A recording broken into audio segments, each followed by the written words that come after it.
মানুষের সম্পর্ক নেই, তারাই আন্দোলন যুগের পর যুগ চালিয়ে কোটি কোটি টাকার বরাদ্দ নিয়েছেন, আত্মসাৎ করেছে।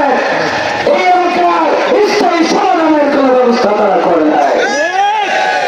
এই অবস্থায় বাড়ি থেকে দেখা যায় পানি, ঘরের মতো পানি, বাথরুমে পানি, তারা পায়খানা করতে পারে না। মা বোনেরা গোসল করার জায়গা নেই, রান্না করার জায়গা নেই, ঘরের ভিতরে সাপ ওঠে, বাচ্চাদেরকে নিয়ে রাস্তায় আমাদের জীবন যাপন করছে।